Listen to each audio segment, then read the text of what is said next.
Thank you. Now if I could ever get some beer. And Adam Copeland. Adam Copeland has arrived! On KNBR 104.5 and 680, the sports leader.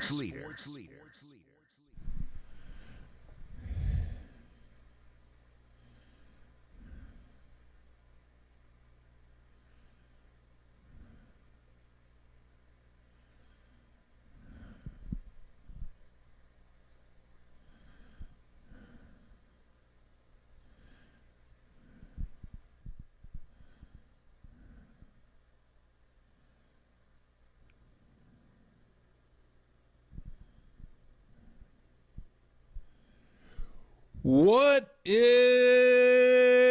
shaking? Adam Copeland, Tom Tolbert with you. However, my gallbladder did not make it. I'm sorry to report the gallbladder last show was last Wednesday. Gallbladder? So it did not nearly... So yes, we did. We killed her. She's gone. And even worse, I asked for the gallstones. They said they don't do that anymore. So I couldn't even get any jewelry out of it. Hold on. They used to give you the stones? Yeah, the people that actually made like bracelets out of them. Yeah, I was gonna give them away for like that's gifts to people. What the hell is that? Actually, you know what? I would take one of yours just for the bit. You imagine how much run we'd get out of that? Gallstone would go for on the black market? Oh my goodness! You kidding me? They only come around once. I could retire. I'd be done. Do you remember years ago? I did that Monday, and so yeah, I still a little banged up, but feeling better. And it is no more show. I've done my last show with the gallbladder. So everybody, pour one out if you have one. Not in the house. I'll get messy. Go out in the backyard. Pour one. If you're driving, do it out the window, you know? Yeah, exactly. Yeah, exactly. I don't want to spill that beer in the car, you know? One for you, one for my gallbladder. Right, yeah. And you don't do it at the ballpark either. That's like $3. Don't waste good beer on me. So Larry Baer is going to join us soon, about 20 minutes, and then Steve Kerr will join us at 5:30. So a lot to get to. We got opening day. We got the Warriors, back-to-back wins. A lot of stuff has happened, obviously, since the last time I was on. We don't have to go into all of it, but Giants lose in let's see, how do I put it? Your standard bullpen opening day meltdown is what that was. And know what it made me think of, real quick? Derek Law, 2018 maybe. Do you remember that? I think it was the first year of Melanson. I don't. Could have been refresh my memory. Could have been 16 or 17. I guess it was 17. They signed Melanson because they had blown all those games in 16. And they finally go, they get Melanson. Yes. They spend all the money on him. They go to the night. Melanson blows it like for first game. That's right. Against the D-backs in Arizona. I want to say Bumgarner hit 2 homers in the game. Yeah, that was a little bit of a letdown. Might have got a no decision in that one. I want to say Aaron Hill, who was like a former Blue Jays second baseman, Boach was like, let's try him and lift. I was like, it's a little early in the year for this, Boach. Normally we do this game 6 or 7 of the precursor of shades to come. Yeah, later. Well, no, that was this was 7 after. This was years later. This was seriously. He's like, let's see if this works out. It worked with Ishikawa, but today you're right. It was a pretty good game for a while. It was a good game. I wanted to ask you one thing because you would know this better than I would. That play, I know. And one of the biggest plays of the game was the Bailey throw to second base when it was tied at 2, or it was 3-2 Giants. Excuse me.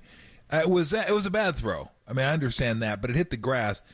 I don't know if Ahmed got his feet tangled up, if he got kind of it was bad technique or whatever. It just looked bad. It looked like he didn't know where he should have been, where his feet were going to be, if he expected a throw to be somewhere that it wasn't, if it took a weird skip on him. But that was just a massive play. Because if you stop the ball there, okay, you're still in decent shape, but it kicks away, goes by him, then you get another guy at third, then it's just, that's where the whole thing just went to, I don't want to say that. I mean, the hanging slider away didn't help either. That was the Camposano pitch, I can't blame him for. That was 96 up and in on the hands, but the Wade pitch that was a poorly placed slider, and that's what you get when you throw a lot of sliders. Sometimes they're poorly placed, but what'd you think about that throw, and was that mostly on Bailey? Was it mostly on Ahmed?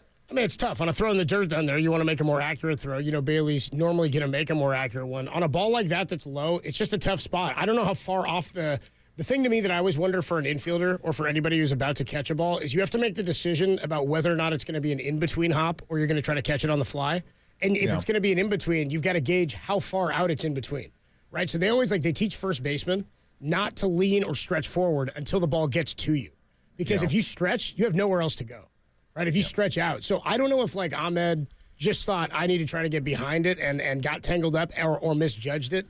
I'm sure we have audio of it or his explanation of it, but I don't know that that's the end-all, be-all. But you're right about that play. I think these are two guys that are premium defenders that are gonna be not making mistakes more often than not, and neither are mental mistakes. It's just guys aren't on base in that situation. They're not in that pressure point to make a play there, right? So Luke Jackson, somebody's already checked in on it saying it's a weird injury. 3 guys get on, not a word, and then a funky delivery. Suddenly he's hurt. I was listening to the game, actually. I was up the street. I was walking back to the station, and Dave Fleming had said he lost like 5 miles an hour on his fastball. Like, he came in throwing 96, 97, and his last 2 fastballs were like 92, 93. And his back locked up, and so, he's getting an MRI tomorrow, Tim says. So that's the update on Luke Jackson. Thanks, Tim. Medical Tim, huh? He's in his Logan Webb jersey. Dude, Gary Radner should be crushing you right now. Look at you wearing a grown man's jersey, younger than yourself.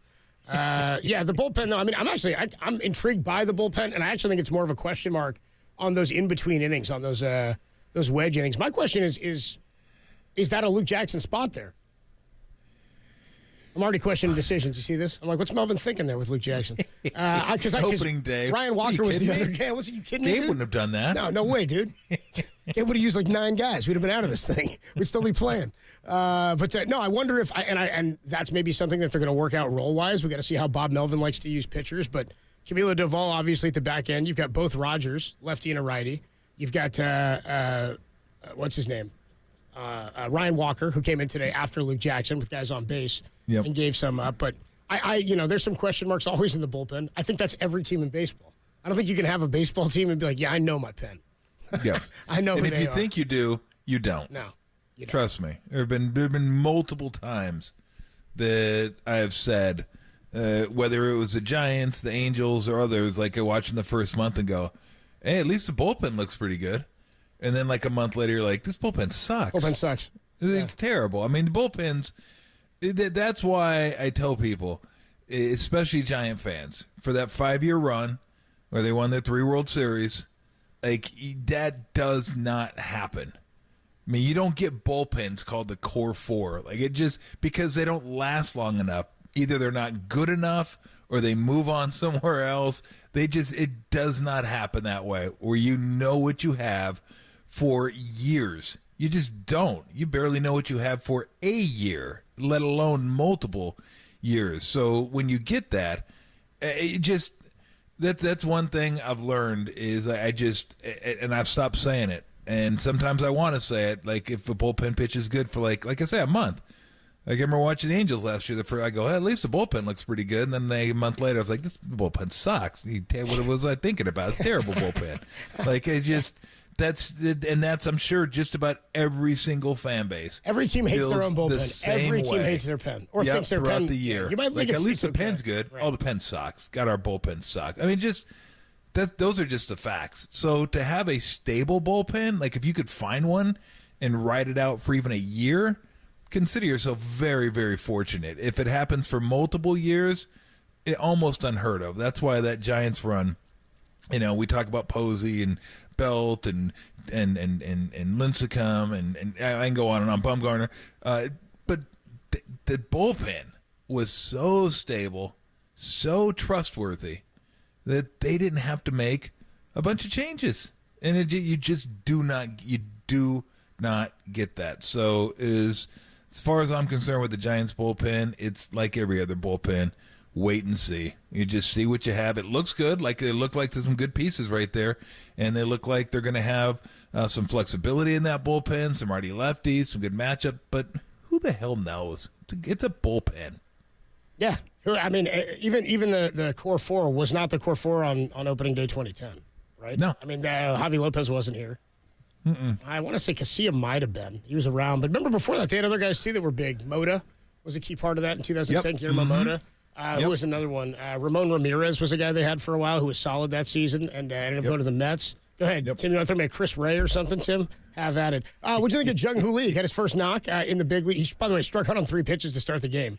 He did. And Darvish looked filthy. You got to be kidding me. Darvish threw a fastball right down the middle. It was like 94. My first ever at bat. That really sucked. And then he gets his first knock, and he gets picked off. I said to Marcus and Walter and Danny, guys I was watching the game with, I said, dude, they should have left that ball in the game. They could have just written both stats on there. First big league knock plus pickoff. They shouldn't have let him take it out of the game. You know what it reminded me of? It reminded me of that scene in Major League where Wesley Snipes gets a hit, like that doink single to like lead off the season basically, and they're all going crazy in the press box, and then he gets picked off, and Bob Uecker gives them the I won't say what the signal was for, but anybody that's seen the movie knows what the signal was.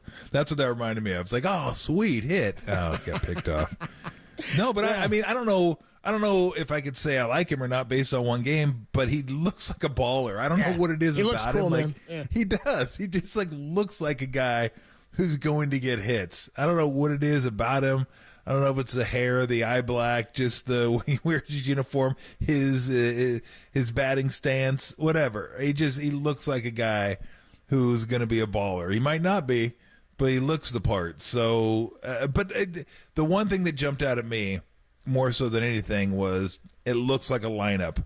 Like you look at the lineup, that's how I felt. That looks like a major league lineup. And then when they get the pitching all squared away, when Ray comes back, Snell should be back shortly, Cobb will be back at some point. You start looking at it going, okay, this is going to be a fight for second probably in this division. Although, has anybody else added any pitching in the NL West that we know of lately? I mean, all the pitchers that were supposed to go someplace ended up going to the NL West. Yamamoto, NL West, Montgomery, NL West, Cease, NL West, Snell, NL West. Like, everybody's going to the NL West. So the NL West is it seems like it might be pretty loaded this year. But yeah, that's one of the first things I noticed just watching the game today. Like, you know what? You got Soler batting second, you got Chapman batting fourth, you got a leadoff hitter. Conforto had a hell of a day today.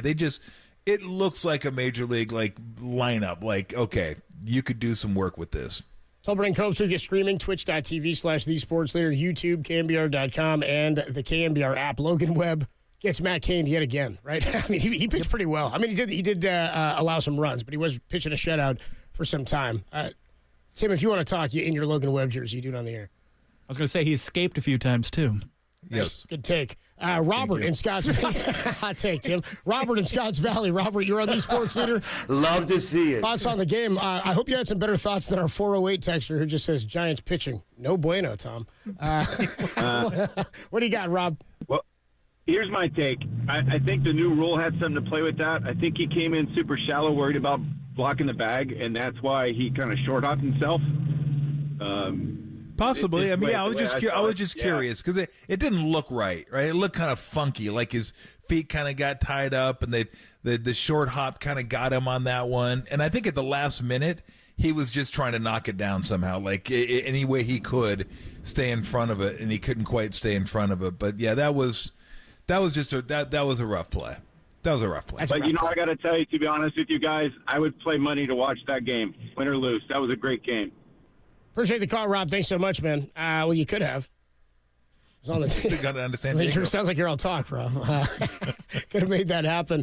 How about I'll tell you what. Michael Conforto hits a double in his first at bat, and then Nick Ahmed drives him in, and then he homered in his final at bat. He's a guy where when we talk about the length of the lineup, and you're saying it feels like a lineup, he's somebody who I think a year after, we're now like 2 years removed or 18 months, maybe a little more from his big shoulder injury, where he came into last season healthy, but then still obviously had some problems, and I think the speed of the game is something you got to get caught back up to. But if he's a guy who has a pretty good year, a decent year in a contract season where they're not looking for him to be the role that they were looking for him to be last year because you've got more power, you've got other proven talent on the roster, I think Conforto is sort of a hidden guy we've somewhat forgotten about, and he's at his best a big-time power bat.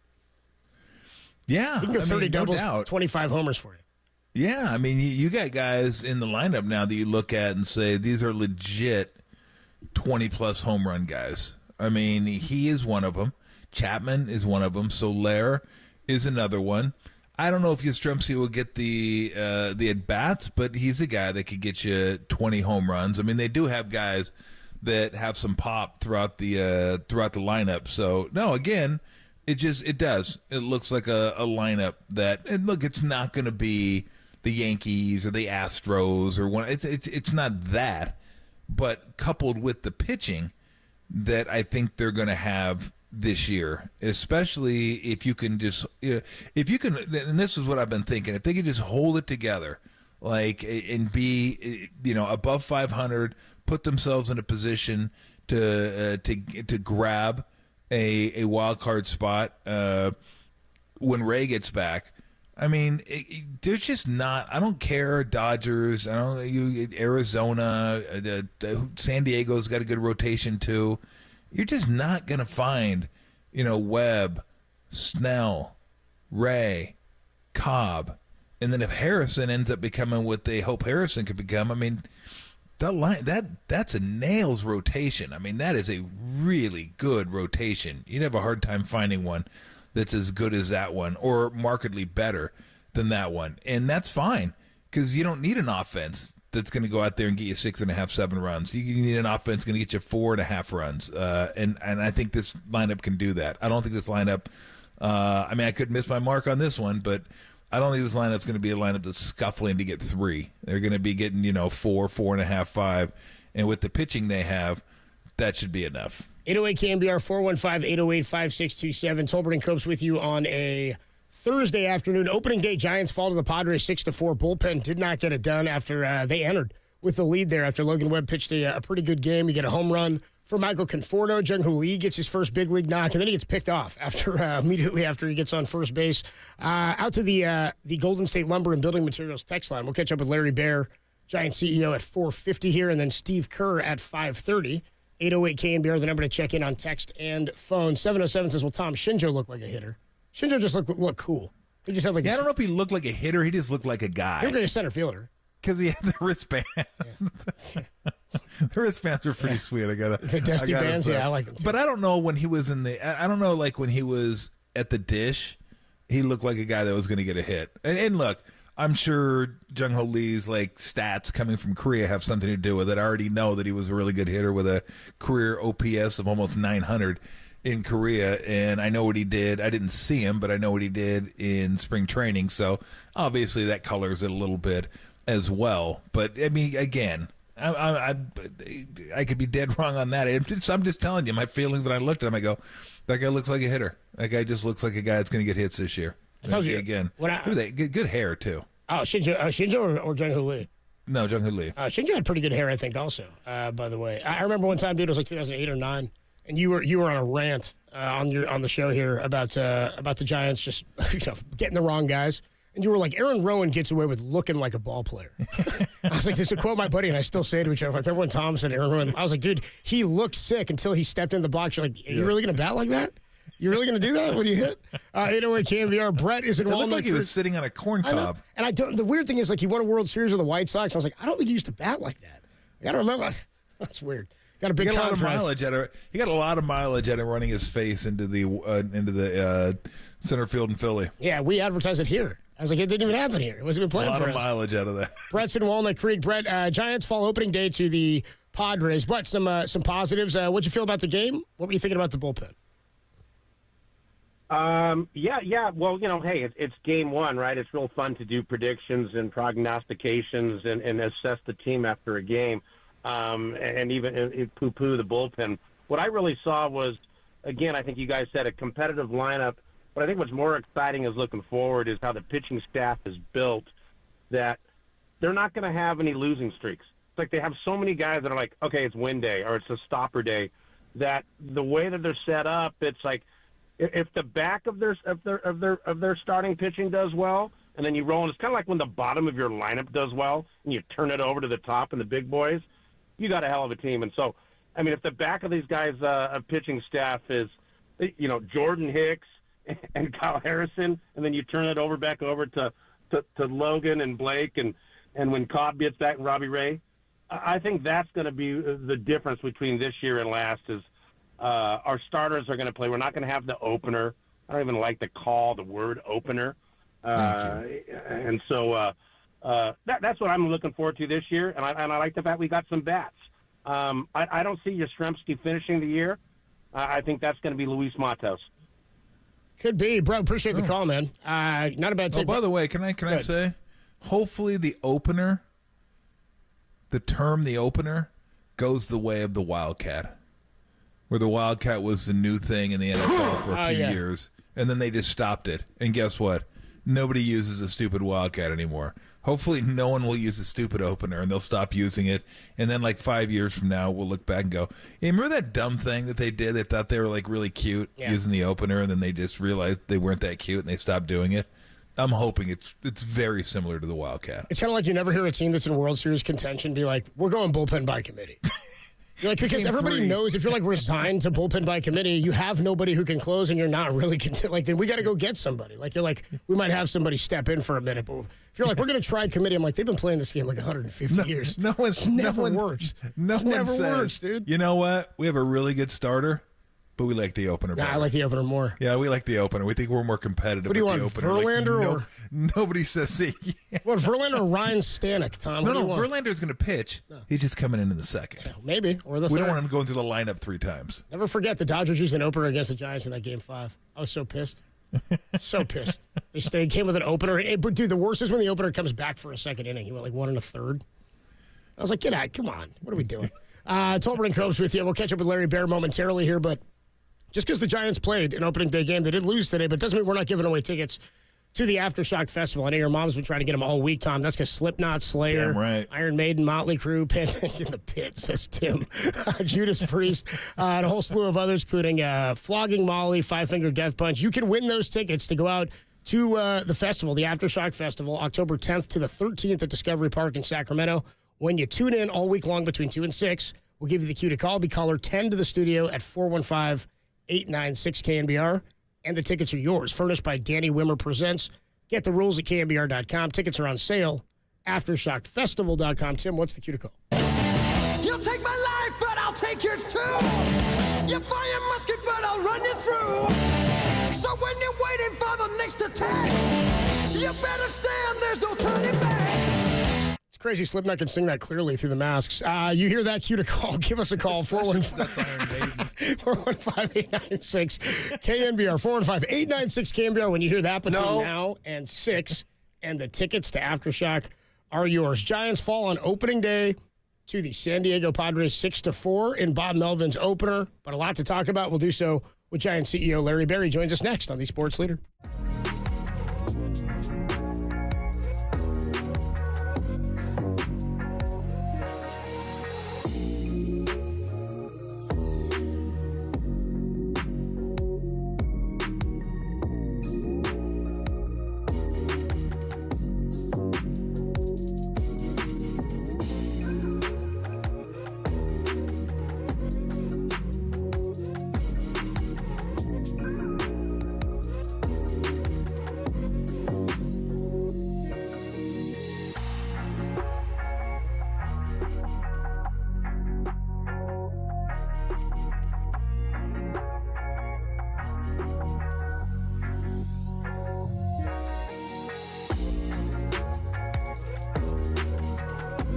Buster Posey joined Murph and Marcus this morning and said the expectation is to win the National League West this season. Listen to that podcast. It's on KNBR.com and the KNBR app.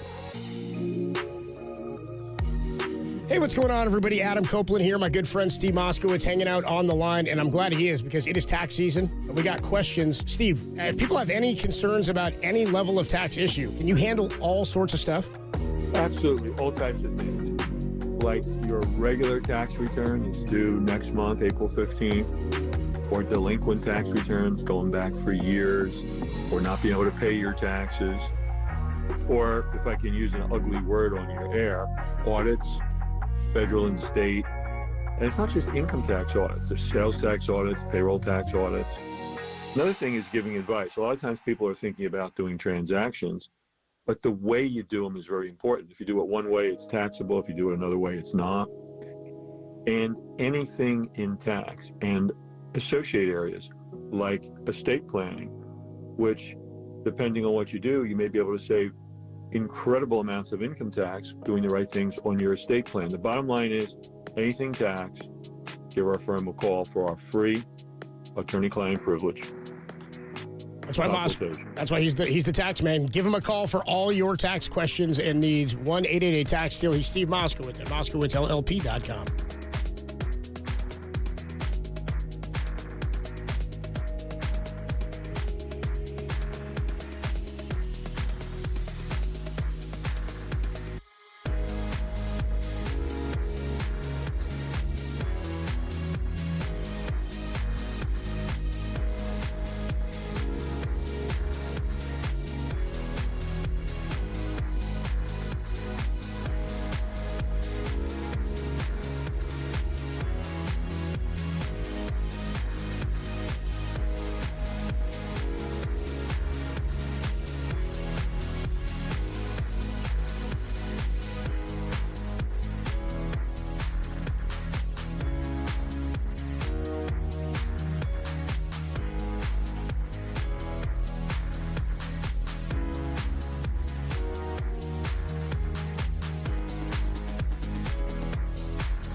From the diamond to the boardroom, Tolbert and Copes get down to business with Giant CEO Larry Baer. Larry Baer on KNBR 104.5 and 680, the sports leader. Tolbert and Copes back with you on a Thursday afternoon. And for the first time of the 2024 season, pretty much everything we say and do now is for the first time of the 2024 season. Giants opened up a few hours ago with a loss to the Padres 6-4, but some positive things to look at there. The bullpen a little rough today, but lots to talk about as Giants CEO Larry Baer joins us, and he will every couple of weeks here throughout the season on the Yuma Guest Line. What's up, Larry? How are you, man? Hey, guys. How you doing? It's good to be back in business. I guess since we last talked on the show, let's see, Giants, we spent about $400 million, and Tom lost a gallbladder, as I understand. I did, yes. I definitely got the better end of that. It didn't cost me that much. yeah. They paid Tom, actually. They're like, we'll give you like $40 for that. All the medical expenses aren't cheap. They're not $400 million. No. I don't know, though. Maybe let's see. Well, let's wait until about the end of September to see who got a better deal on it. Okay, yeah. You know what? You're right about that. I don't want to jump to conclusions. Let's see how this By the thing way, works. Larry, I forgot somebody had texted in earlier because Tom said I should have got those. I was going to sell them. Someone said if you sign one for me, I'll buy one. One of the Stones. Oh my God! Are they on eBay? They're not on eBay, are they, Tom? No, they're sold out. Not yet, Larry. Not yet. It's like when I was a kid. Unfortunately, they wouldn't give them to me. They said they'd stop that practice. I don't know why. I figured if there's anything that actually I own, it should be something that's in my body, should it not? I totally agree with that. Oh my goodness! I mean, I would think so. It's great to hear you're doing well. You sound great. Yeah, I sound feel good. A little beat up, but not too bad. I wanted to ask you guys, and I wanted to, I'll ask Farhan this as well, but. What kind of led to, because you got Chapman and Snell very, very late, and I always try to tell people, let's wait. I hate grading off seasons anyway, but if you're going to grade it, you might as well wait to the end of the off season before you start determining whether it was a good off season or not. But how much of those two signings in particular were just kind of waiting and seeing where the market goes? Were you always keeping tabs on them, trying to figure out the ways to get them and be part of the club? I'm just kind of curious how those things ended up working themselves out, because they were both fairly late in the process. Well, no, that's right. And, I think what happens is you have a shopping list, and it's a pretty broad list, right? Mm-hmm. And, I mean, ideally, you try to do as much as you can, kind of understanding where, who's coming back, who's not coming back, and you try to do as much as you can, both on the trade front and the free agent front. We made the one trade early on. Farhan and the group made the trade for Robbie Ray pretty early in the process. So we then kind of understood where we were with Mitch Haniger and Tony DeSclafani gone. So then you got the shopping list on free agents, and I think you want to do as much as you can. I throw out the number 400. I don't have the exact number, and that includes obviously those signed beyond. Mm-hmm. It's not just for this year, of course. That's long term. Jung-Hoo Lee is 6 years. Committed money, committed dollars, right? Yeah, it's committed dollars, exactly. Right, Copes. So the way you look at it, I think early on there might have been one or two of these players that could have represented a sizable percentage of the 400, just one or two of them, right? Yeah. And so what you want to try to do is, because we had a pretty extensive shopping list, and I think we told the fans and we told ourselves that we wanted to do a lot, as much as possible. So to do as much as we could with, adding Soler and adding Jung-Hoo and adding, Jordan Hicks, Tom Murphy, et and then also, targeting Blake Snell and Matt Chapman. We wanted to try to do as much as possible. And to do as much as possible, you did have to try to, go through the process. And we didn't know who'd be around when, but we felt that it was, a really good outcome that we were able to get everybody that we and I would say everybody, but pretty much, fulfill the list. It was funny. I happened to be in the clubhouse in Scottsdale when the official word came out to the players that we got Blake Snell, and it was just screaming and yelling, the excitement, really, everybody really pumped. And then I got a text. I had to check it with my children. I thought I knew what it meant, and they confirmed. Then I got a text from Logan Webb. It was just 3 letters, LFG. Yeah. Nice. He's like, sorry, I meant to tweet that, boss. My bad. I sent it to you on accident. Talking to Larry Baer here on the UMA guest line. So I want to ask more about the sort of the dynamics behind that, because I've been pretty vocal in I understand fans getting frustrated in the last few off seasons about players not being landed, but I've never been okay with the notion that the Giants didn't try to go out and land those players, because it's not like you guys weren't on Judge or tried for Ohtani, and all this stuff goes down. The money was still spent. They still tried to fill the roster, but it did feel like this offseason, and even being at the Play Ball lunch the other day and hearing you talk about the team, Farhan, then the way Bob Melvin talked about his excitement about the guys that were brought in. Was there a different approach this offseason? Did you guys sit down and talk about how we go about which players we bring in and where in a different way than we have in the past? Well, I think somewhat. I don't know. I mean, I think that, Bob, had super high familiarity with two of the players that we landed, right? Matt Chapman, who we had for years in Oakland, and then Blake Snell, who we had last year in San Diego. So that was obviously a plus. I think the other thing is a bit of a misnomer and a bit of a distortion, I think, where people, say, okay, what is your budget, for players in the off season? Is it X? Is it Y? And I think the answer is we want to do the best we can. And, we went pretty far this offseason in spending because we thought it was good. So I think that there's a little bit of a misread, I think, when people say, okay, is your budget whatever, 200, 220, 240, 260, 190, whatever. It just kind of, the answer pretty much always, and this year was really the case, is it depends, right? It depends what you can get, what's out there. People make a deal. I mean, it's no secret there's a luxury tax, and we dipped into it. And I think we had said, Greg and the owners, our owners group, we've kind of made it clear that, we're not afraid to go into the luxury tax if we think it's money well spent with the right players. And we did that this year.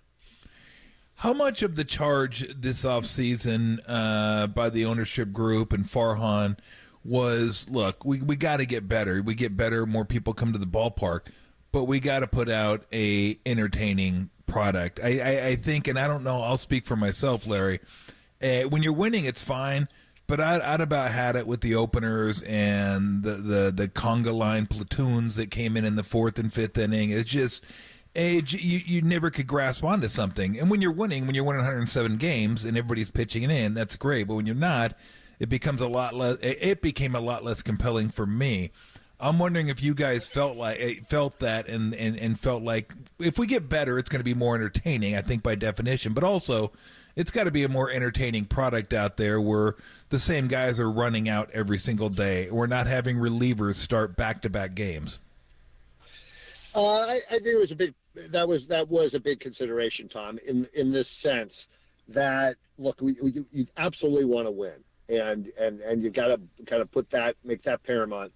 But to go along with that, you really, I mean, from our standpoint, part of what we have to do and what we want to do is be attractive to the fans. And you want the fans to fall in love with the players. I mean, kind of plain and simple. And when everything hits on all cylinders, not only are you winning, but you're falling in love with the players, and there's passion from the fan base for the personalities. And to your point, if you have not every player is going to play 162 games, but if a player is viewed as a regular, a pretty good bet to be in the lineup, if a player is viewed as somebody that's going to take at bats later in the game, even if it's not the greatest matchup in the world, I mean, you obviously do still have to mix and match, but sure. That's a piece of it, and And then on the pitching side, you talk about openers.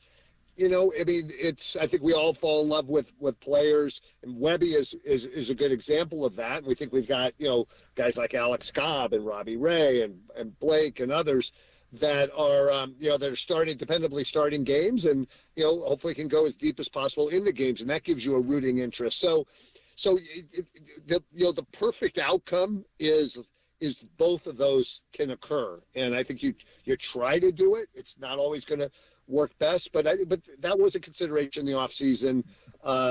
We're thrilled with with Bob coming in and with the group he's assembled, which is a blend of some of the coaches outstanding coaches in from last year, and then 4 or 5 new coaches at the major league level.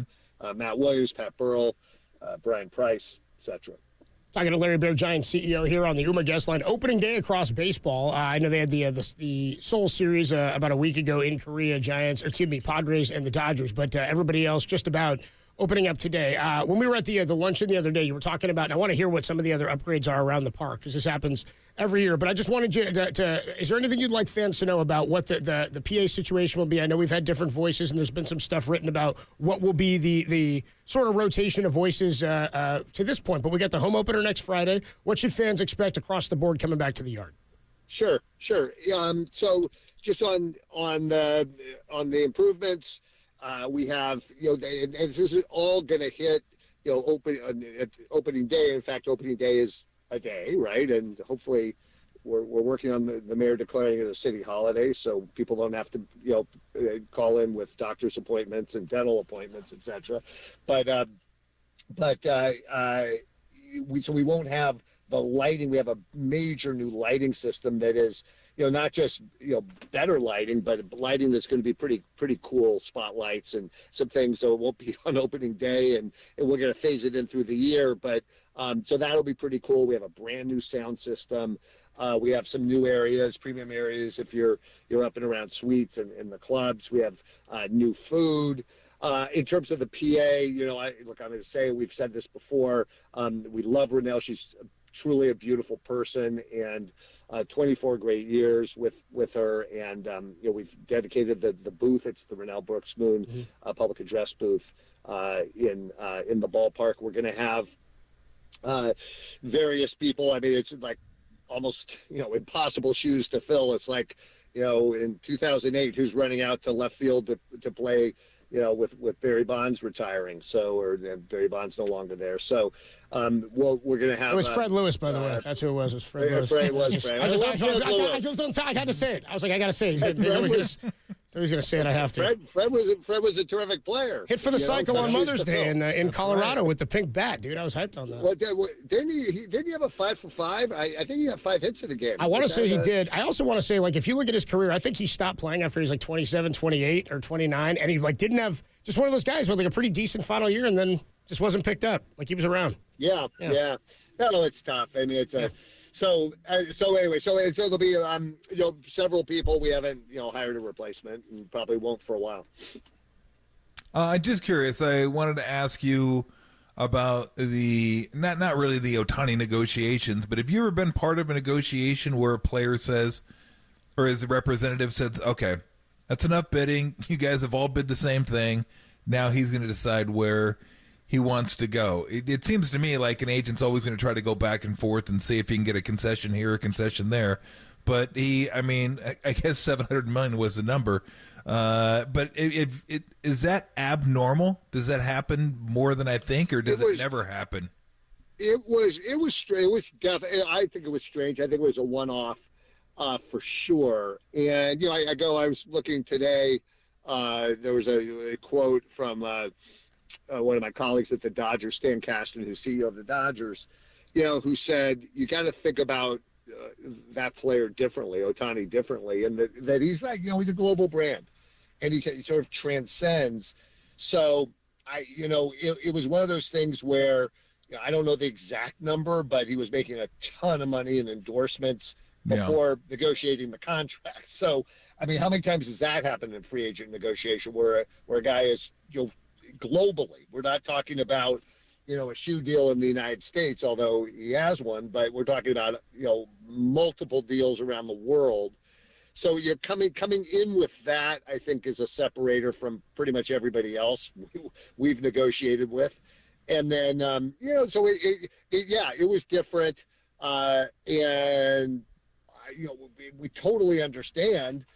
Not that different in the sense of Aaron Judge discussion. I mean, he had a preference to be in Southern California. Aaron Judge had a preference to be a Yankee, and it wasn't with. You're right, with Ohtani, it was that kind of ruled the day, and we respect that. And our hope is that our fans want us to take a swing at the biggest players, and we were committed to it. But your odds going in, I don't think anybody in the Giants group felt we had spectacular odds going in.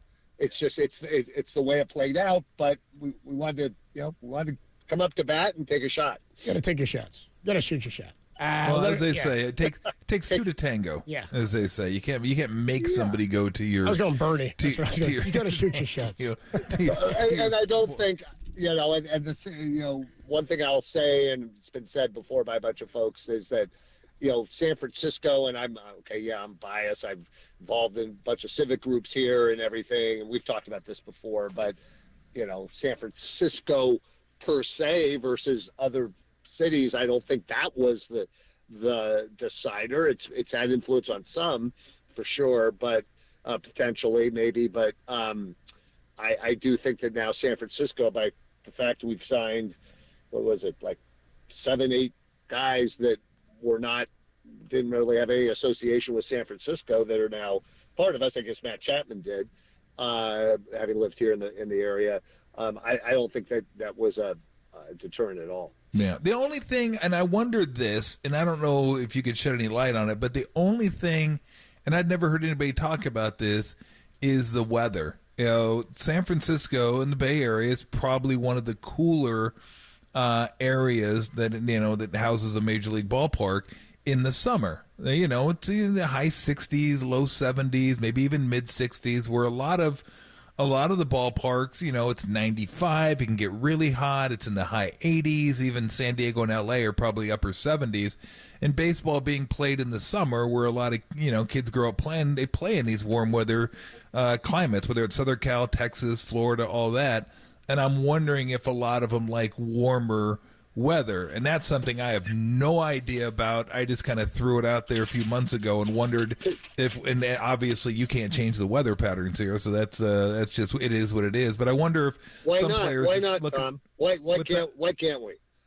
Kind of seems like we go ahead. Hey, Larry, if you could, I'll take 7 more degrees. Heard it's happening in July, please. Still raining. I would enjoy that, but I wondered if that maybe some players just prefer, living in the heat, living in warm weather. Yeah. I mean, then you could do about it. Two thoughts on that. One, I don't know if you caught, and he obviously had a tough day today, but I don't know if you caught Luke Jackson the other night. He was actually mic'd up in the bullpen when we had our game with Oakland, in the exhibition game Tuesday night. And he was asked that question. We was talking to Kruk and Kai. Mm-hmm. And he said, for a pitcher, frankly, he kind of views it as an advantage because you get warmed up in the bullpen, you're hot, ready to go, and then you run in, and then you're warm, and you're thrown to a batter who maybe coming off. It could be a pinch hitter, or it could just be a batter coming out of the dugout, and there's an advantage to the pitcher. So one question is, for whom? Is it an advantage or disadvantage for whom, pitcher or hitter? So that's one thing. I thought was an interesting take on it, because they asked him about that, having pitched in Atlanta previous to the Giants, and so he said he kind of liked it because he felt he had an advantage with the hitters. But the second thought kind of goes back to, it's just a mindset thing. And Bob talked about this, Bob Melvin, when he played for Roger Craig. Now, you guys remember this, right? In 86, Roger Craig took over in 86, baby. Bob was on those teams. He totally changed the mindset and said, hey, it's going to be cool. It was a lot colder at Candlestick, obviously. Yeah. But it's going to be cool here. We're going to use that to our advantage. And we're going to get the other teams freaked out. And we're going to get, we get their manager to rest one of their stars when they're coming to San Francisco because it's cold. And we're going to use it as an advantage. And I think, and I know Bob and Matt Williams was on those teams, and he totally gets it. And, and there's I think, to the extent it's true, you can use it to your advantage if you're on the team. Now, Tom, you're kind of asking, does it prevent a free agent from coming? Yeah. I think players want to win. Yeah. So you got a winner. They want to play in October. So if you use it to your advantage and you win, then I think whatever that possible issue is goes away. Shout out the 86 Giants, by the way. You got to like these kids. I don't remember it. I don't remember it. Yeah, that was the saying. That was the slogan. That was Pat Gallagher. That was hats off to Pat. Remember, Pat Gallagher, you got to like these kids. I mean, this is going to be fun. What was it? It's a good timeout. It's a great timeout. Yeah. Yeah, that was that the Warriors. Hold on. That was a bad Warriors slogan. I'm thinking, say, hey, come out and play is one of my favorites. Yeah, I think the other Warriors slogan back in the day was, come watch their best player. Yeah. Kobe and Shaq, great timeout. That's what they tell you. Come watch the Warriors play Shaq. It's a great timeout. Larry, always fun. You could lay that one. Hey, guys, you can lay that one on Dodger fan Steve Kerr at 5:30. We will. Look at that plug. It's a beautiful plug for us, Larry. Appreciate it. Steve's the best. Whenever he comes to our ballpark, he's in neutral tones. Well, he better be. You know what I mean? Absolutely. Yeah, I'll let him know. If I run into him in the park, I'll let him know. I'll let everybody know. Yeah. He knows what's good for him. I'll make it be known. We know who you are, Steve. He's the best. He is the best. Larry, we'll see you at the Yard next Friday. Okay, sounds great. Thanks, guys. Good deal, man. Larry Baer, Giant CEO on the UMA guest line, and he's right. Steve Kerr going to join us at 5:30. I got thrown off with my dubs, but I do love the say, hey, come out and play. Shout out 2002 Giants. And then Come on, Giants. there we go, dude. I knew it. Hang in there. Ah, man. People on text line are like, dude, Melvin screwed us, man. Which is so funny. Giants, by the way, that's the difference in feeling of a team that you think is like able to compete, score one loss like this. You're like, okay, that's all right. It's not the end of the world. I'm not even positive the Padres on paper at this point look that much better. Somebody said the Dodger rotation might be as good as the Giants and mentioned Dustin May. I'm still not sold on Glasnow. You still have an unproven Yamamoto. And Dustin May's not back till after the All-Star break. So, and an aging but I mean, Kershaw. look, they're right. Yeah, they're absolutely right. All I was saying, I'll quickly is I don't think there's a five-man rotation that's that much better. Like they can compete with any five-man rotation out there. And if the Dodgers are the one, then I'm with you. Then it's on. Yeah, it's certainly on the Dodgers are right there. If they're good to go and they're healthy, absolutely. And there's probably a couple others out there that I'm missing. I'm not saying they're better. I'm just saying they're right there. They can compete like right at the top, like right there with any other five-man rotation in the big leagues. We started this discussion yesterday, myself and Marcus Thompson, and then got distracted 3 minutes into the Dubs game when Draymond got ejected. Oh, boy. So I'll ask it again at 415-808-5627, 808-KNBR, the number to call. Oh, my bad, dude. I thought we were going to get more back into the channel. I was looking at the wrong time. I'm going to get ready for this.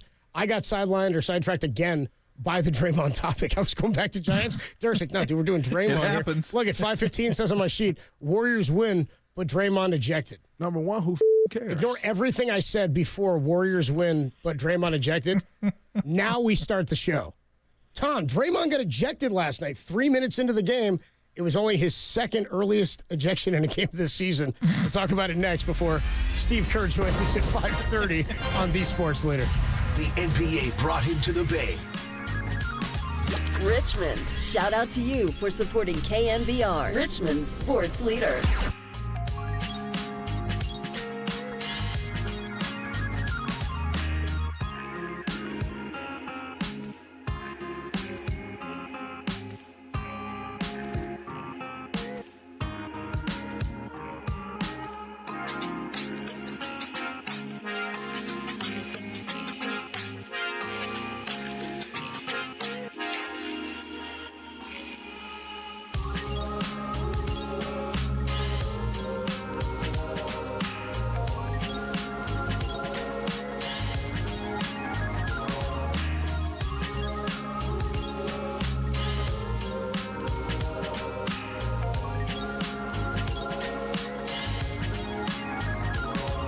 Jake Peavy joined Papa and Lund today and believes the Giants are poised to make a lot of noise this season. Listen to the podcast on KNBR.com and the KNBR app.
Listen to the sports leader anywhere, anytime. Download the all-new KNBR app. Now, Tolbert and Copes continue live from the KNBR Casino Matrix Studio. Casino Matrix Progressive Jackpots are here. Where are you? Just drop in. Please play responsibly. 1-800-GAMBLER. Draymond's got to be careful here. Yeah. You're already down Kuminga. Well, Steph got 1 T early. Steve just took a timeout, and you want to get away from Ray Acosta so this doesn't grow. You got multiple guys from the Warriors bench just coming over just to make sure Draymond doesn't go over the line here.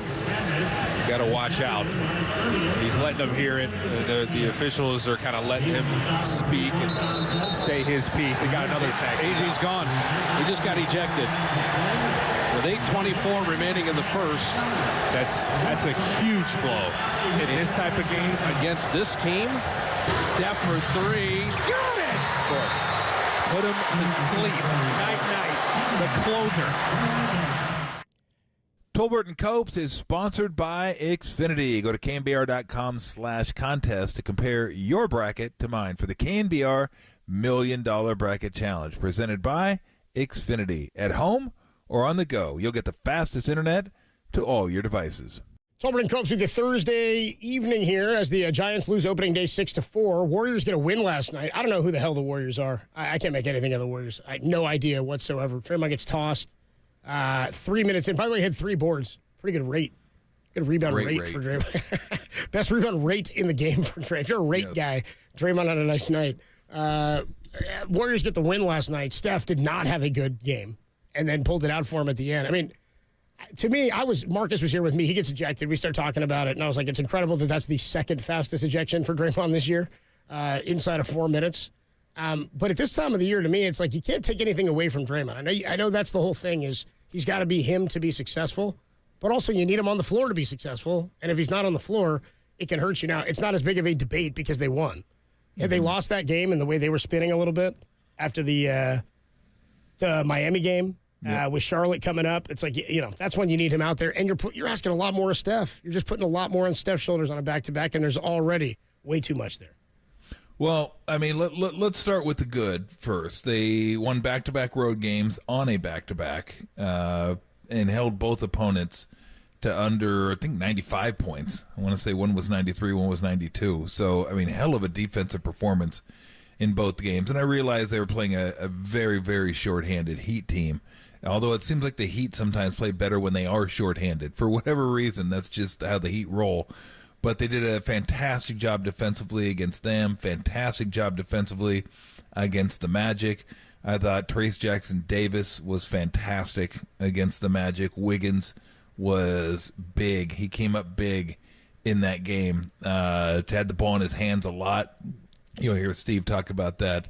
I talked to him a few hours ago. We're going to play it for you here. So some of the stuff you're going to hear, maybe some things have started, some things we've talked about that have happened. So, but he did talk about Trayce Jackson-Davis and how much he's meant to this team and what role he plays on this team and how important it was that you get a guy on this team that's been to college for 4 years and kind of understands how to play basketball.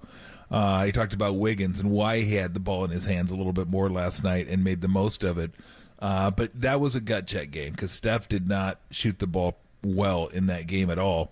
And you think without Draymond and Steph doing what he usually does, chances of winning that game against a team that are really good. I think they were 25-10 going into that game, 25-9 at home, had 2 or 3 days off. You're on a back-to-back. That was a big-time win because Houston doesn't lose. They pulled one out in overtime against the Thunder last night. Phoenix wins, the Lakers win. Now everybody's winning. That's in the Warriors' orbit. They don't seem to lose. So you got to keep winning. They did. That was huge. To me, the discussion for Draymond is the same as it always is, and it's the same whether they win or whether they lose. This is something that has happened. It will happen. It's going to happen again. It shouldn't happen. It can't happen. But it's Draymond. It will happen. Yeah. And you deal with it because he's worth it when he's on the court. You have him for 3 more years. He's a valuable member of this team. He's obviously more valuable when he's playing for the team instead of in the locker room watching the team. But it is who he is. They're not going to get rid of him. They're going to deal with it the best they can. And that's all there is to it. Draymond, and this is 100% on Draymond. There's no one. This is a grown ass man. He knows what he needs to do. He knows what he can't do. You can't keep chirping after you have your first technical. You just can't do it. You can't give them a reason to blow the whistle a second time. He knows this. He knows it as soon as he did it. He knows it while he's doing it, but he's one of those people that has to get the last word in. Because I think initially he was probably right. I think that first foul they called on him was kind of a BS foul. It's kind of a soft foul. And he just can't let it go. Like, for him, being right is more important than staying in the game. He just cannot muzzle himself for that. Once he gets going, he has to get the last word in, and he has to make sure you know he's right. And in doing so, he's going to get more animated, he's going to get more vulgar, and the ref, at whatever point it's going to be, is going to have enough. I guarantee you they're saying that's enough, you've had your say, that's it, you're walking away, and you got to yell a few more words. Short of having the whole team yell at the same time Draymond's talking, so you drown him out, so they can't hear him, there's nothing you can do. This is how long has he been in the league now? 13 years? Yeah. 12, 13, 14 years? Like I said, he's a grown-ass man. He's responsible for his own actions. Now, he can say at the end of the game, I got to be better, I need to do better, I don't care anymore. You've already proven that in situations like that, a lot of times you're not going to be better. It's who you are. Warriors just got to live with that. Fans just got to live with it. If you think all of a sudden he's going to change, if you think that 3-week hiatus during the regular season was going to change who he is, good luck. Good luck with that. Okay? He could get kicked out 3 games from now, and it wouldn't shock me. He could get kicked out in a playoff game, and it wouldn't shock me. Kind of expected at some point. Seriously, these are the last 2 postseasons, right? He got last year against Sacramento. It's who he is, but he's worth it. It's my old talent tolerance thing. If you're worth it, they'll put up with it. Guess what? He's worth it. They'll put up with it, and just hope that he's able to stay in more games than he's not, which obviously he is, but that was a big game last night. Yes, they won, but that still doesn't absolve him from getting kicked out of a game where Jonathan Kuminga is out with a sore knee. You're playing against a big team, and you're playing on a back-to-back. Like, you cannot get kicked out of that game. And he got kicked out of that game. Less than 4 minutes into that game, he got kicked out of the game. So, it's hard for me to really get too riled up and blaming Draymond, because it is who he is. It's like I put my hand in an alligator's mouth. What's it going to do? It's going to bite my hand off. I can't blame the alligator. Damn, alligator bit my hand off. Yeah. Oh, my God. It's an alligator. My ball in the rough down by the green. What are you doing? Cut me I'm down an in my alligator. prime. Yeah, I guess you are an alligator, so I got to give you that. It's just, that's Draymond. I was a little close to That's who home. he I was like, is. you talking Chubbs? What's going on? Yeah. That's who he is. So if anybody thinks by now an alligator's not going to be an alligator, then good luck with that. You go ahead and stick your hand in an alligator's mouth, see how that works out for you. It's going to snap, and you're going to lose a hand, and you are going to be Chubbs. So you just I got his eye. You just hope it doesn't happen at the most inopportune time. my hand off. Oh, my God. But this was an inopportune time. So it could happen in Game 6 of a finals. I mean, it wouldn't be shocking. Hell, it happened in Game 4 of a finals. And probably one of the reasons the Warriors lost that year was the fact, now, it wasn't just him. They had multiple chances after that to win that series. They didn't, but obviously that didn't. So that's what it is.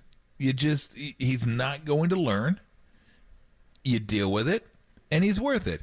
And if it gets to a point where he's not as good as he is now, he's not as valuable to your team as he is now, then you trade him, because he's not going to be worth it anymore.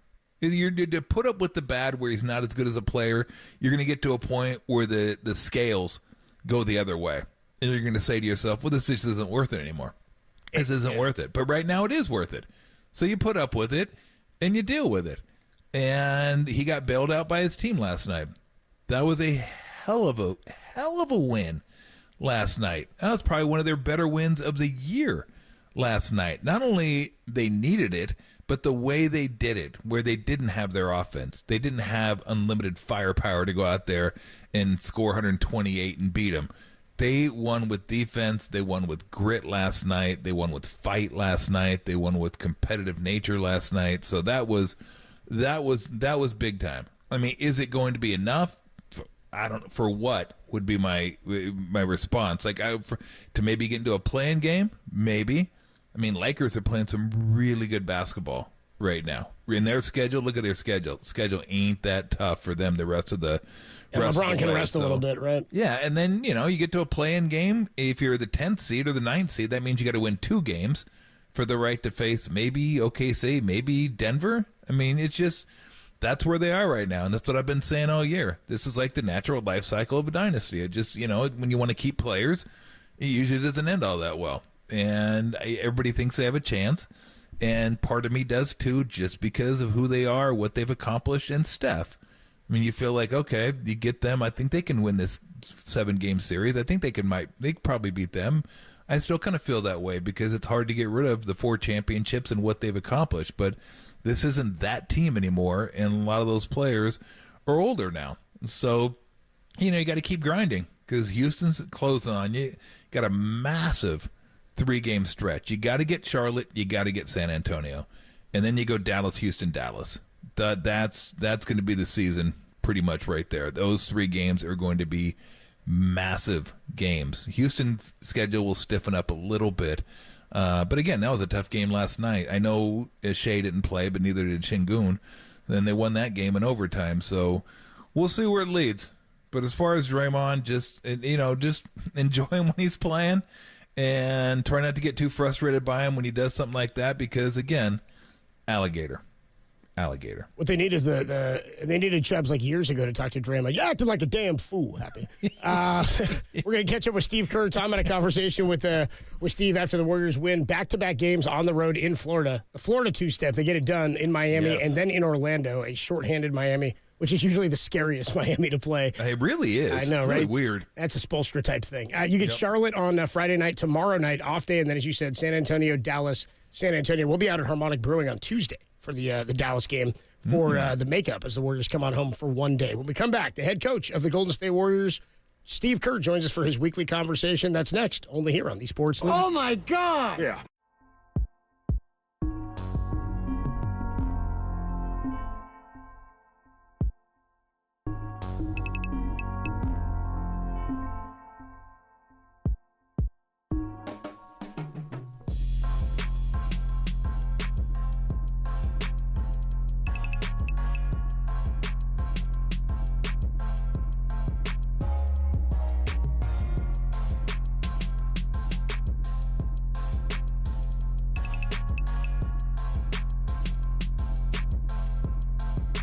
Hey, what's going on, everybody? Adam Copeland here, Underdog Fantasy. That's right, tourney is back. That's right, it started up again today. We got tourney action today, which is why you should be playing the Pick'em game with Underdog Fantasy. Your bracket's done. We all know.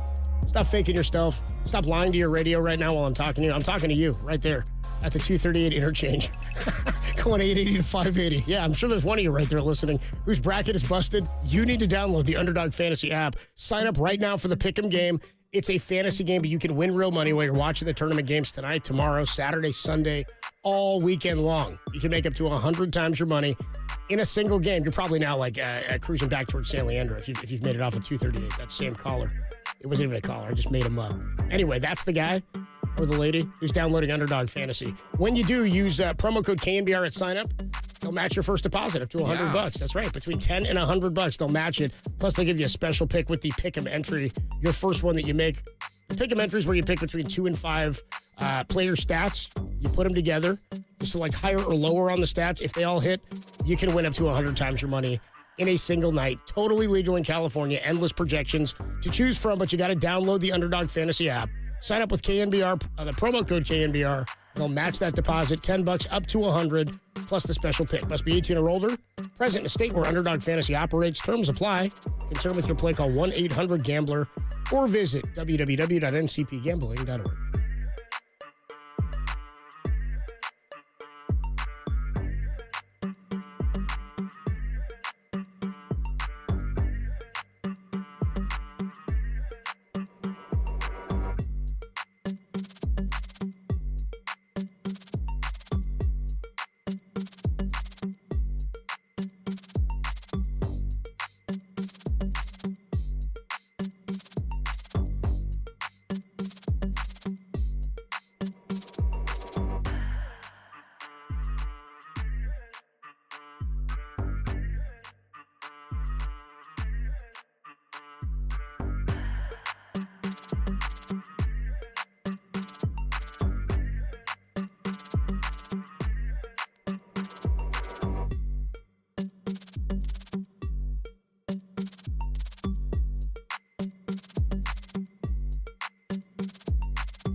You'll take my life, but I'll take yours too.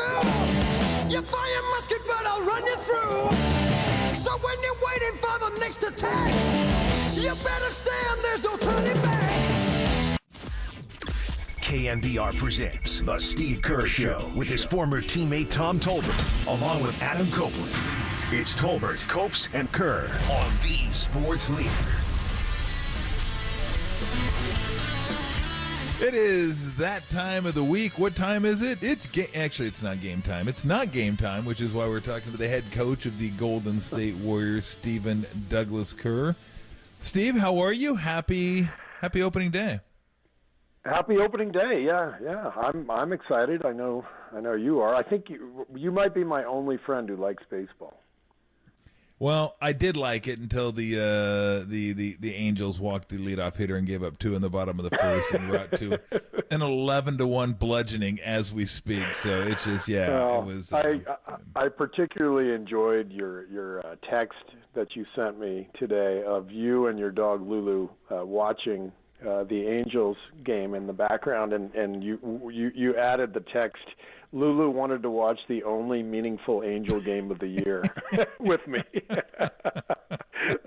That's tough. That's tough, but it's tough but fair. It's totally fair. It's totally fair. And then of course Ohtani doubles in his first at bat with the Dodgers. So go figure. Let's we'll have plenty of time to we won't be commiserating since your team will be much better off than my team. But hell of a road win. 2 great road wins by you guys. Yeah. I didn't check this, but it's got to be the only time all year you guys have held teams to under 100 points in back-to-back games. I didn't check it either, but I'm guessing you're right. 2 great efforts. Obviously, Miami was really shorthanded and played us really tough, as they always do. But we, eventually kicked it into gear in the second half. But the win last night was fantastic. I mean, Orlando's a really good team. They were healthy, and they were not on the back-to-back. We were. Obviously, Draymond gets kicked out right away. We're playing without J.K. That was one of our best wins of the year for sure. Yeah, that was a gut check because it seemingly everyone in the Western Conference that's kind of in your orbit right now refuses to lose. So any little slippage whatsoever, you see yourself fading further from, the teams ahead of you. And then Houston, I kept thinking of that scene from Jurassic Park where they look in the rearview mirror and they go, objects in the rearview are closer than they appear. That's right. That's kind of Houston right now. They just refused. So, I mean, that was in the context of where we are in the season, that was just a huge, huge win. And it was done primarily with defense and rebounding. Yeah. I mean, and without Draymond, and J.K. So I thought Trace Jackson Davis was fantastic. He and Looney really dominated the glass. Trace had 14, Loon had 7, kind of sharing that center role. Wiggins obviously was amazing, especially down the stretch. But I just loved our level of competitive fight and execution. It's interesting. We've and I should probably knock on wood, but we've kind of solved our turnover issue. I mean, we don't turn the ball over anymore. Is that sound you hear in the background? Yeah, thank you. Yeah, you're Appreciate welcome. Next game, 24 turn. 28. Yeah. Oh, but no, it feels like it really feels like this is something that we have resolved. I mean, over the last 6 weeks or so, we've been great with it, and it just makes such a big difference, for our defense because, and you're not playing in transition. You're able to set up in the half court. Yeah. I know you. I don't even want to get into this too much because I'm bored of it. I know you're bored of talking about it, so I'll let you not answer while I rattle off a few things about Draymond, and if you disagree with me, you can just go ahead and interject. He's a veteran on this team. He's got to know better to put the team in that situation, specifically on a back-to-back with J.K. being out. He has to understand that being right isn't always the end game. He was right last night, but it ended up getting him kicked out because he couldn't stop himself, and he's much better. You guys are much better when he's on the court, so it's just something you got to try to go through and hope that he doesn't get himself kicked out. And last point is, at this point, this is 100% on him. He can either decide to be in the game or be out of the game. Last night he decided to put himself in jeopardy, and he got kicked out. But this is totally under his control, and this is just something that he just has to figure it out. Period. You pretty much said it. I've talked to him about it. I have one regret, and that's that I didn't intervene after the Miami game. I felt like he was on the refs too much during the Miami game, and then with the back-to-back, I'm just kind of getting ready for Orlando, and it just slipped my mind. But in hindsight, I absolutely should have gone to him after the Miami game and said, "Hey, you're getting close," and I didn't. And last night he was upset right from the beginning. I didn't think there'd be a second technical. I've never minded Draymond, playing with an edge. Obviously, he has to play with an edge, and if that includes getting a tech once in a while, I got no problem with that. But the second one is unforgivable. He knows that. He knows how much he let down his team and Steph in particular. Just you saw how emotional he was, and so Draymond feels terrible. But look, this is it happened, and we won. Thank God we won, or he would be taking all kinds of grief right now. And he knows he's got to be there for us the last 10 games. No, there's no doubt. And I appreciate you saying that, but he's a grown ass man. I mean, he's responsible for his own actions, and he just no doubt. He's got to figure that out. And look, if he doesn't, he doesn't. You just move forward and keep doing what you're doing, and hopefully it's not in a game well. Look, all these games are consequential coming down to this time of the season, and I don't even know. I know because there was a goal, let's see if we can get to number 6, or let's see if maybe we can get a home playing game. To me right now, it's forget about all that. Let's just try to play good basketball. And if we play good basketball, then we'll just kind of try to figure it out because it's almost too far gone in the season where you're looking at certain things. Just let's try to win some games, play good basketball, and let the chips fall where they may. Is that how you see it? Yeah, pretty much. I mean, we're scoreboard watching and all that, but just seems like everybody's winning. It doesn't matter who's playing whom. I mean, we're getting results that I guess, suggest what we're in, which is a huge race with everybody else. And so everyone's having to turn up their games, and, it's become a sprint to the finish line. And, a lot of teams are playing well. So we just gotta keep going and see what happens. Could you have envisioned that Trace Jackson Davis would play as well as he has. I mean, he has really kind of hit the ground running, and he's had bumps like every rookie will have, but his understanding of what he's capable of, what he needs to do on the court, he impacts the game vertically, both offensively and defensively. He runs the court consistently, which I know we've talked about that with other players too. Like, just run the court. It makes a huge difference. And he runs the court. He makes himself available on the pick and roll. Like, he just, and I guess this comes from a guy who spent a number of years in college, but he seems comfortable with what he's being asked to do and just sticks to it, surprisingly. Yeah. And I think you're right. I think it does come from 4 years of college and playing 125 games, whatever it was he played at Indiana. You get so much experience that you just recognize things better than guys who don't have that experience. And one of the things I really like about Trace is that he doesn't always try to attack the rim. When he realizes and recognizes that he doesn't have an advantage, he picks up the ball and moves it on, which that's such a big, really an underrated skill in basketball is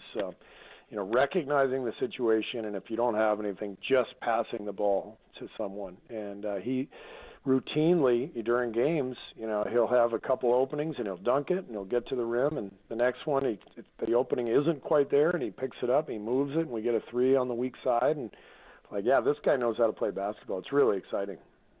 I know you took a little bit of grief for resting Steph against Minnesota. I always find it funny when people want to go, they go, why not just 2 more minutes? And I always say, well, if you're going to go from 30 to 32, then I could say, well, if you're at 32, why not just go to 34? And if you're at 34, what's another 2 minutes to go to 36? And then, it's pretty soon you're at 38 all of a sudden. And I know that I understand where people are coming from. They're just like, hey, just put the guy out there. It's the end of the season. Let him go.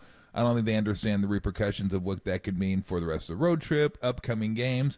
I mean, how tough is that for you? Because this is a new era that you're coaching in. Back when you were playing and I was playing, I mean, dudes would go 40, and that just it wasn't any big deal to go 39, 40. There's a lot of science that's behind the resting, and not just resting players per game, but trying to cut their minutes down, and then how they will rebound for following games and for a whole season.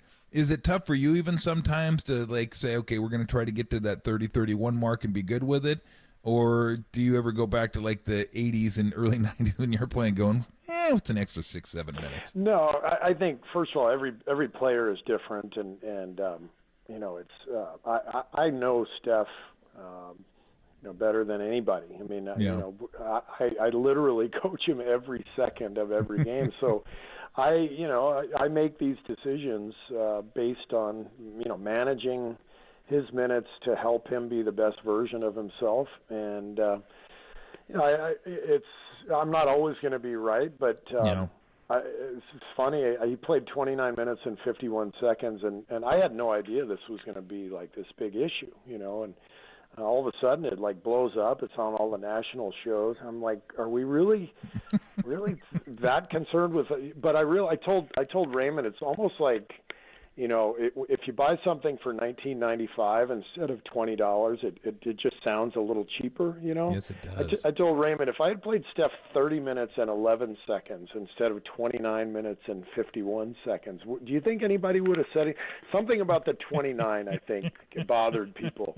But it's, like I said, I'm gonna make the call based on what I'm seeing. And I felt like 5 games in 8 days, we're going to try to buy a few minutes of rest here for Steph. I felt good about it. Watching the game again, if I could do one thing over, I would have taken the timeout one basket before I did, because he was at the scorer's table. And I would have taken the timeout one possession before. But that's the only thing I would do differently. This is we watch this stuff all year long. This is all we do. Trust me. We know what we're doing. So I don't know what else to say. You don't have to say anything else. And it's funny too when you said the 29.51, because what I immediately thought of. I thought of gas seems a lot cheaper when it's $4.99 and 9 cents rather than $5. Is there anything else? Is there anything else other than gas that there is 9/10? Like that's 9/10 of a cent. Right. I don't think so. I mean, I don't think it's possible. What kind of racket is that? They'll never get it. The 9/10s will never even know it's there. They're killing us with that killing 9/10. us. What's 9/10 times a billion? I mean, or 1/10 time a billion. Exactly. Oh my God, they're killing us. They're killing us. They're killing me, Whitey. They're killing me. Anybody that doesn't get that, go watch old NFL coaching film. Is Clay in the starting lineup for good now, or is this something that could still change? I mean, it could still change. I do like the pop that he's given us, right from the beginning. Brandon seems to be great no matter who we play him with. He just and I don't care if Brandon scores or not. He still does so much other stuff. He had 10 more rebounds last night, and he just he sticks his nose in there, takes charges. So we can play Brandon with every lineup, any lineup. But I just wanted a little more scoring pop and spacing the last couple nights. So we've gone with Clay. There could be a matchup where, we decide to go back the other way, but we'll just take it game by game. But I love what Clay's doing, whether he's been starting or off the bench. He's playing at a really high level. His attitude's been great. He seems very much at peace with everything, and I think our team is in a good spot. We just gotta keep going because everybody's winning, like we talked about. By the way, did you or anybody get Brandon a bottle of champagne for finally making one of those rolling skyhooks? I actually thought of you last night, Tom. I swear to God, when that thing went in, I thought, I wonder if Tom's watching right now. Going, yeah. He made it. I even grabbed a beer. I'm like, I gotta celebrate this. That's incredible. That's right. I think he's shooting about 8% on those things this year. But you know what? I'll give him credit. He finally stuck with it. And he finally got it to go.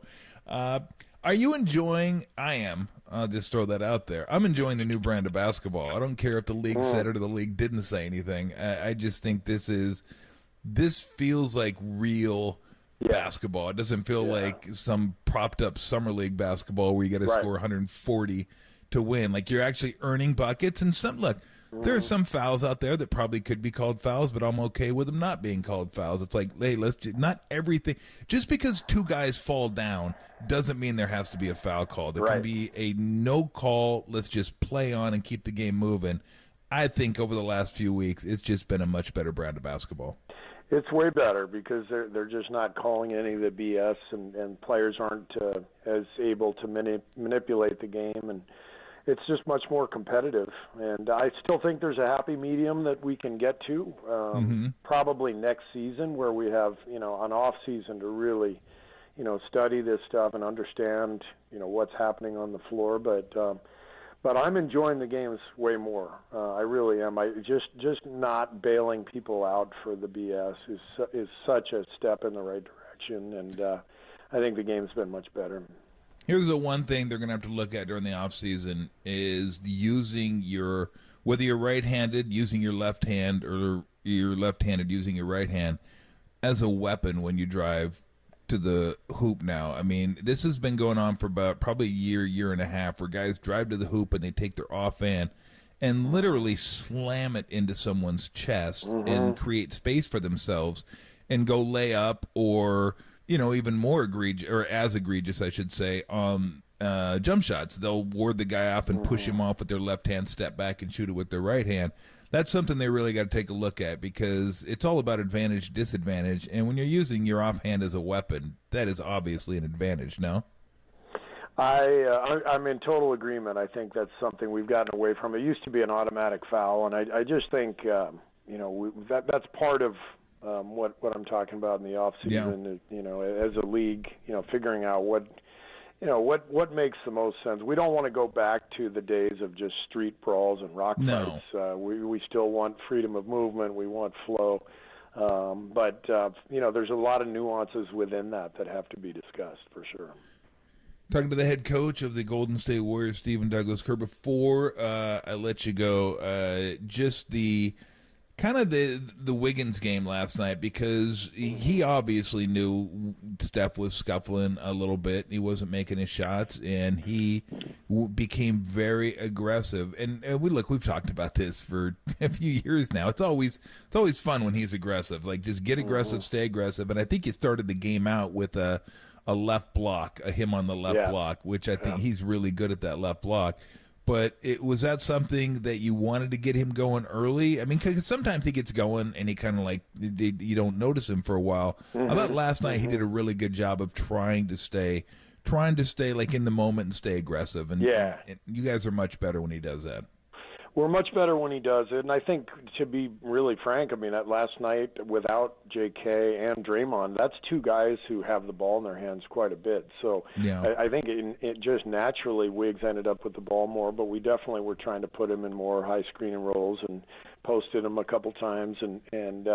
But he was brilliant. And, we need to keep doing that. We've got to make sure we keep taking advantage of his ability to get downhill. He loves the high screen, much more than kind of the side ball screen. He loves to be up at the top of the floor coming downhill. He can generate a lot of force and draw fouls getting to the rim. And I've got to make sure we keep him in attack mode and get him the ball in that situation, because he's really good, and it gives us a different dynamic too. So we got to keep that going.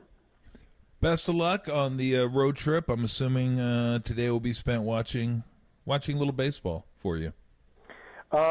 Yes, but more importantly, Arizona Clemson. Bear down, Tommy. Bear down. Let's go. Down. 4:00. Let's go. Got to hold that tiger. Hold that tiger. And see if we can get the Tigers down. Yeah, I mean, baseball season's pretty much over for me anyway. It's kind of sad, but I hope you enjoyed the Angels season, and that Lulu enjoyed it was watching fun while it lasted, Steve. Yeah. Steve, have a good rest of the road trip. Be safe, and I'll see you when you get home. Sounds good. Thanks, Tommy. All right, Steve, take it easy. That's the head coach of the Golden State Warriors. Coming up, more Copes and Tolbert here on the Sports Leader.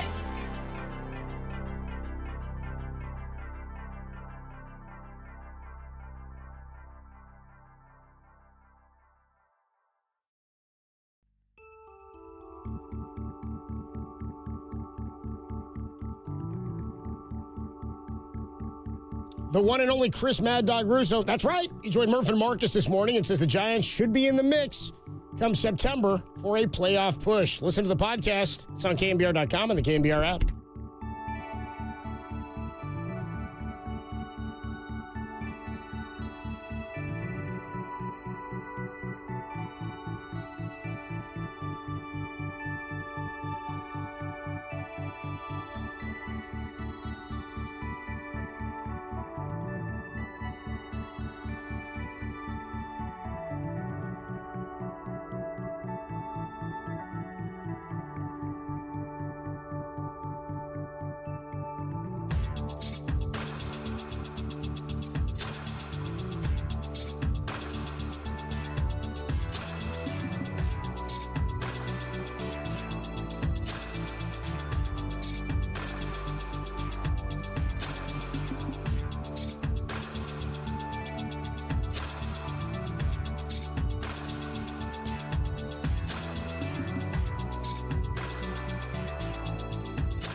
Hey everybody, Mr. T here for the good people over at Kugelman Law. It is tax season again.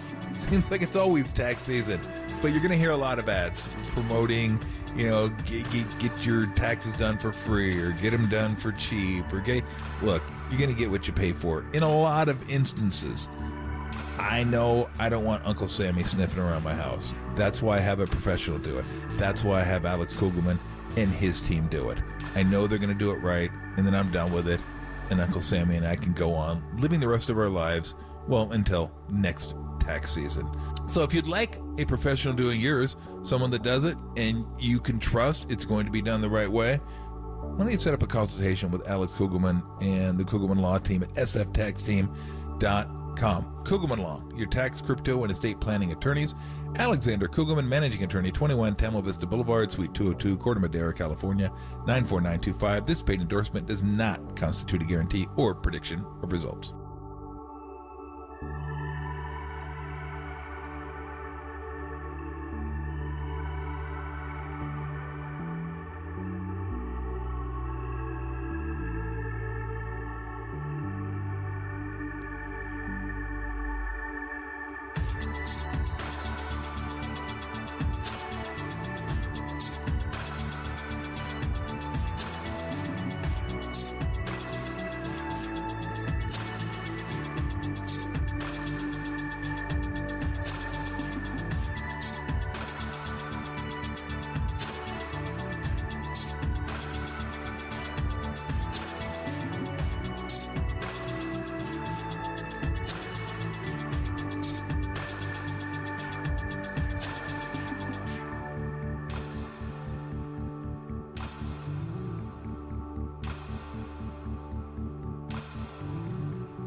Tolbert & Copes is sponsored by Xfinity. Go to knbr.com/contest to compare your bracket to mine for the KNBR $1 Million Bracket Challenge, presented by Xfinity. At home or on the go, you'll get the fastest internet to all your devices.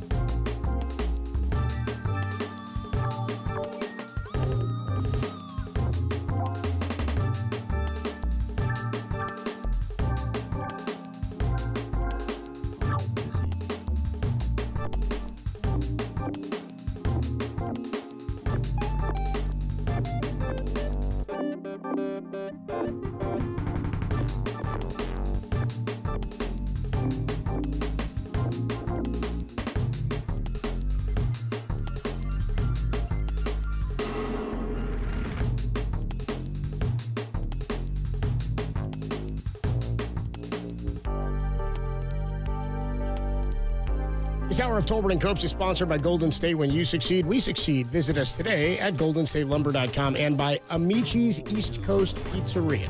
When you want the best pizza in town, Amici's delivers. We now take you live to Shohei Ohtani's press conference with his new interpreter. 現在進行中の調査もありますので、今日話せることにまず限りがあるというのをご理解いただきたいなということと、また今日ここに詳細をまとめた分かりやすく皆さんにお伝えするためにまとめた。Okay, I have a confession. I don't speak a lick of Japanese. I was just doing a favor to Ippei after I gave him some bad gambling advice. Sorry, Shohei.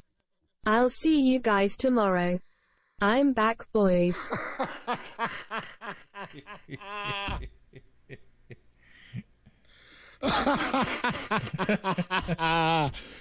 Oh, man. Remember, harmonies for entertainment purposes only. Don't follow the gambling advice. Oh, Ippei, how could you? The critical error. I'll say this. Your part. I think quite literally Shohei heard she always finishes on top, and he was like, I think something was lost in the translation. I think he was like, oh, nice. Yeah, I think Ipe or Shohei, whoever's involved, was like, I got to. That was poor money management right there. Oh, my God. I was like, why is Walt doing this? And why are we hearing Shohei? I was like, what is this about? I was like, this is a cut from Giants pregame from this weekend or something? She's back. I can't believe she invaded the airway. I mean, she invaded a lot more. Harmony, for those who don't know, she's our sophisticated sex robot.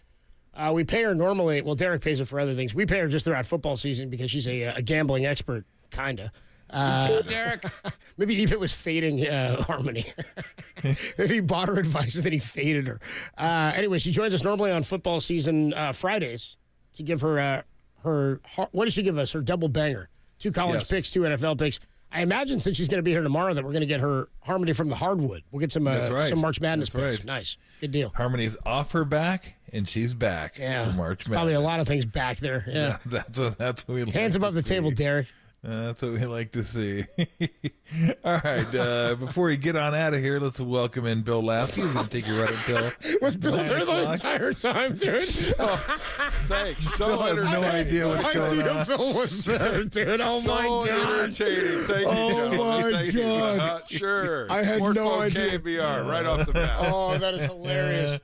Oh, my goodness. Hey, All right, Bill I want Lasky, to ask there he you is. this. Oh, I man. want to get one thought on the Giants game, but let me ask you this. Of all the, because we got through talking about the Warriors and Draymond and how Draymond's, again, kind of a pain in the ass when it comes to being available sometimes, but he's worth it. He's worth it. Talent tolerance. Some guys are worth it. Did you have a teammate or two that you could remember that, for one reason or another, were kind of a pain in the ass, but they were good enough to warrant it? They were worth it. You just dealt with it. And what was their names? No, I tell you, a guy that was really one of those kind of guys was Jack Clark. When he walked in the room, you didn't want to mess with the guy, and when he performed, he did it up to the highest point. Jack was that kind of guy. He just had the air around him. He was just a badass, and Jack Clark was that kind of guy when I was around. Kind of a pain in the ass, but kind of worth it. One of those type of guys. 100%. 100%, Tom. Well, your it's opening day. It's 1 out of 162. It always seems like it counts as more, but it counts as one game. What were your thoughts on today's game? I thought Logan Webb pitched really well considering what he went through in spring training. His movement on the pitches were just unbelievable, how they were sliding across and dipping and diving, and really good. I thought he was spectacular, of course, giving up a couple runs. Some good defense behind him, Tyra Estrada with that nice play, but Matt Chapman, there's the guy that we wanted to see at third base, and he was making easy plays that were hard down the line or up the, to his left. And that's what we're going to see on the defensive side with Chapman. But overall, I was kind of concerned about when they took the lead, why Jackson came in the game instead of Tyler Rogers. That's probably about the only question mark I had. Same. And why? Why? I didn't understand that. And Walker was up. Yeah, exactly. And they put Walker but in again, right. Adam, last year, and of course we're not going to last year because Bob Melvin wasn't here. Usually when they had the lead, they went to Tyler Rogers, and it was 7th inning, and that's kind of where I thought that was going to fall into, and then 8th, 9th. But, there was so many changes in the bullpen all the way down to this morning when they made changes. I just don't think Bob Melvin, as well as Brian Price, has really figured out that middle role, and I think that's going to be a concern. Can I offer you just 2 aesthetic things real quick, just on the way Sure. out, that maybe you can talk about tonight? Logan Webb, he went 100 pitches, did he not? 98. 98, so damn near 100 in his first start. Yeah, and 98, 61 strikes. I thought he threw well. And they used a sacrifice bunt in the game. How about that? So new. you got to be feeling, at least aesthetically, that feels pretty good. That's what we mean, is this game's going to feel a lot better. Adam did everything. Yeah. The bottom of the Conforto and Ahmed, they just had great, but the middle of the order did nothing. And I wonder about Soler. Soler's in an 0-for-a-week stance. I mean, he hasn't gotten a hit in over a week, and today he looked pitiful again. So yeah, we'll you're holding those those exhibition bats against him, huh? I am, because they against the A's, I didn't think he saw the ball well at all, and he hasn't hit a home run yet, and that's just telling me he's not driving the ball so far. But it's early, we know it. But I can dab on some negative, can I? Well, you're holding those at bats against him, like Darius looking to hold Harmony against himself tomorrow when she gets for the hardwood pitch. Derek. Thank you, nice. Oh my goodness! Have a great show, Bill. Thanks, guys. See you, bro. All right. Bill's going to take you right up until 9 o'clock right here on the Sports. I had no idea. I was like, what do we do after the show's so short? I forgot we were done. And then Bill's just hanging out. Boom, there you go. There he was. You get to enjoy a little bit of heart. And who doesn't enjoy just a little taste? I can't wait. I'm stoked. I totally forgot. I can't wait. She's back tomorrow. It's been a while. It's been a couple months. Oh, man. Let's thank our guests, Larry Baer and Stephen Douglas Kerr, who, I don't know if so we said it during the interview, but he did say that the PA announcer for the Orlando Magic, when they introduced him as head coach of the Warriors, Stephen Douglas Kerr, which was pretty funny. It's better than the time the Sharks had me do it and I announced the wrong goalie for the Bruins. Oops. well. Sorry. It happens. It was an old Mark. My bad. Goalies. Sound the same. Yeah, whatever. Thank you very much, Derek. Thank you very much, Tim. Great job, guys. Good being back. Great to have you back, bro. Absolutely. You sound good, man. Yeah, you sound Great good. to be back, and can't wait to do it again tomorrow as we get ready for the baseball season, the marathon that is the baseball season. Copes, have a great night. I look forward to talking to you tomorrow. Give your Gauls family my best wishes, dude. You know what today was? It was 1 AG, day 1 after gallbladder. AG, Tom Tomorrow AG, be 2 dude. AG. All right, dude. I'll talk to you tomorrow. All right, Coach, I'll talk to you tomorrow. Stay tuned. Bill Lasky's going to have all your Giants reaction up until 9 o'clock right here on the Sports Leader. Take it away, Dirk. Oh, my God. Oh! Shut it down. Let's go home. El Cerrito, shout out to you for supporting KNBR, El Cerrito's Sports Leader. It's time for you to sound off, for you to speak your mind. This show is for the faithful. Touchdown! Dub Nation. Bang! Steph Curry again. And the seam heads that bleed orange and black. This is Sports Phone KNBR. Sponsored by Industrial Metal Supply on the Sports Leader. Check the live stream on YouTube at KNBR 1045.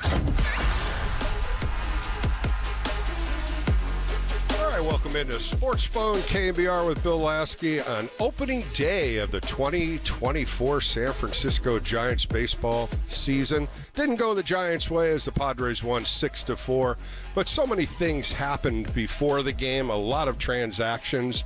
I want to catch up with that first, so let's just talk a little bit about some of the moves that happened.